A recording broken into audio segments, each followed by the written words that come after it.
Timnas Indonesia menelan kekalahan memalukan 5-1 di hadapan Timnas Australia pada matchday ke-8 grup C kualifikasi Piala Dunia Zona Asia ronde ketiga. Mantan pelatih Timnas Sintayong ikut menyaksikan pertandingan yang digelar di Allianz Stadium Sydney itu. Sintayong rupanya tidak bisa berkata-kata melihat mantan anak didiknya hancur lebur. Sebagaimana Sintayong, masyarakat Indonesia juga santer menyuarakan kritik terhadap debut super ancur Patrick Kluivert bersama Timnas. Total football dan strategi sepak bola indah yang pernah dijanjikan PSSI bersama Ketum Erick Thohir ternyata hanya bualan semata. Seperti apa Kluivert disaster kelas yang membuat Sintayong sampai tidak bisa berkata-kata? Kekalahan Indonesia atas Australia yang sangatlah telak 5-1, banyak sekali masyarakat dan juga fans dari timnas menyalahkan dari pelatih baru seperti Patrick Kluivert loh ya. Dan juga di sini disaksikan sendiri dengan oleh pelatih lama timnas Indonesia yaitu Sintayong yang sangatlah bersedih melihat timnas Indonesia kalah telak 5-1 oleh Australia. Tapi walaupun gimana ini adalah suatu pertandingan lur, di mana pasti ada yang kalah dan ada yang menang. Doakan saja timnas kita kedepannya akan menang melawan Bahrain dan juga Cina lor ya. Gimana berita kelanjutannya? Yuk langsung kita simak video sama-sama. Cek it out. Timnas Indonesia mengalami peningkatan performa yang signifikan tatkala Erick Thohir naik jabatan sebagai Ketua Umum PSSI. Namun, otak di balik perkembangan prestasi timnas itu sendiri sejatinya bukanlah Erick, melainkan Sintayong. Iyalah. Ditunjuk pada 2019, Sin membawa perubahan nyata untuk timnas, terutama dalam hal squad building. Erick Thohir dan PSSI memang memberikan fasilitas pemain termasuk para pemain diaspora untuk Sintayong.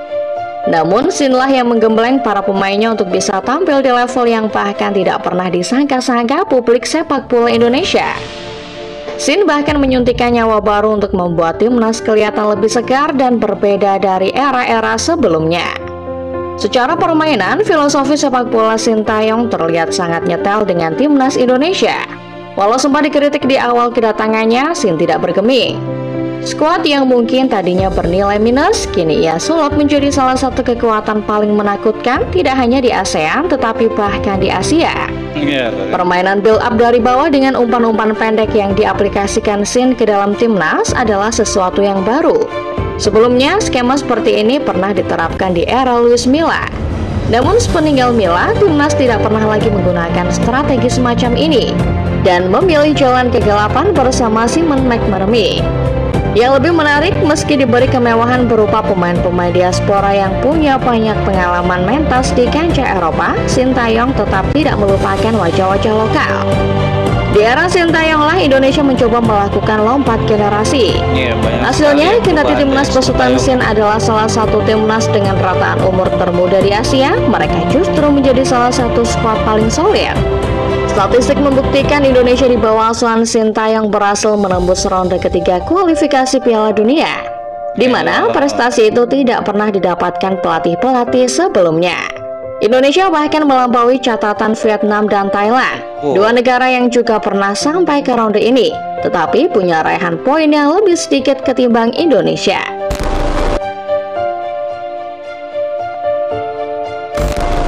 Era awal Sintayong adalah era yang berat untuk pelatih asal Korea Selatan.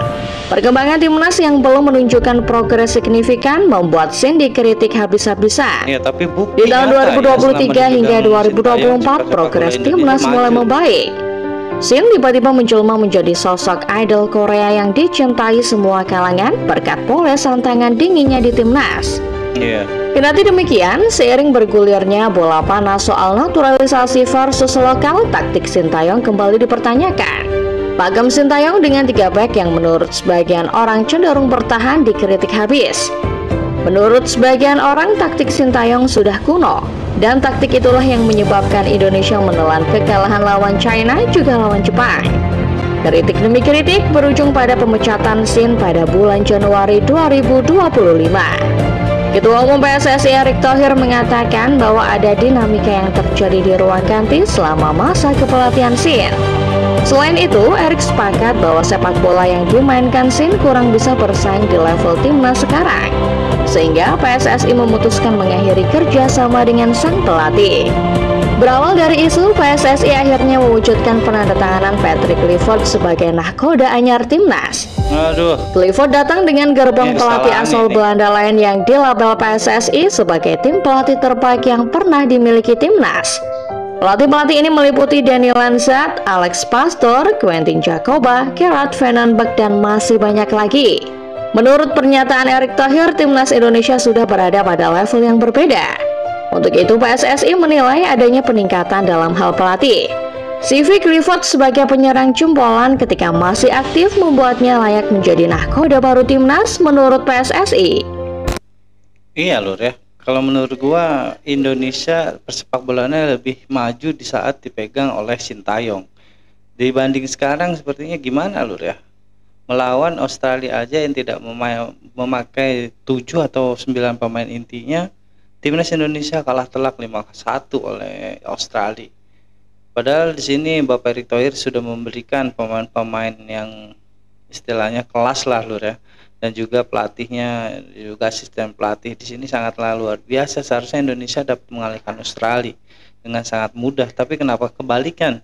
Indonesia malah kalah telak 5-1 oleh Australia. Ya, ini ada apa yang salah lur di persepakan bola Indonesia ini sebenarnya? Kenapa waktu pas dipegang oleh STY sedang maju-majunya ya, timnas Indonesia, kenapa tiba-tiba harus diganti oleh Patrick Kluivert yang bahkan ini adalah di pertandingan krusial yang sangat menentukan sekali di akhir-akhir ini lur ya. Kenapa harus Sintayong diganti? Kepada kalau misalnya mau diganti, selesaikan dulu tugasnya setelah melawan 3 pertandingan sisa. Itu baru boleh diganti lur ya. Kalau sekarang coba kayak gini kan jadi acak-acakan. Kita lanjut lur. Penantian masyarakat Indonesia melihat debut Patrick Kluivert sebagai nahkoda anyar timnas akhirnya kesampaian. Kluivert menjalani debutnya dalam pertandingan matchday ke-8 kualifikasi Piala Dunia kontra Australia di Sydney. Sintayong yang statusnya sudah bukan pelatih timnas rupanya sedang berada di Jakarta saat pertandingan berlangsung. Dan pria asal Korea Selatan itu ikut nobar di kawasan Atmajaya, Jakarta. Namun, sebagaimana yang dirasakan masyarakat Indonesia, Sintayong tampaknya tercengang dengan apa yang ia saksikan di layar lebar. Pemilihan taktik, pemain, dan pendekatan permainan yang diterapkan Kluivert jauh dari kata memuaskan. Hasilnya, Indonesia dipermak habis 5-1 oleh Australia. Gila, ya. Ada beberapa anomali dan kesalahan berpikir dari skema Kluivert. Pertama, ia memasang Nathan Choaon yang jelas-jelas tidak begitu mumpuni secara fisikal di sektor gelandang. Lalu Kluivert memaksakan taktik 4 back dan bermain terbuka, yang mana taktik ini adalah antipati dari taktik 3 back ala Sintayong. Tidak ada yang salah dengan main 4 back dan terbuka.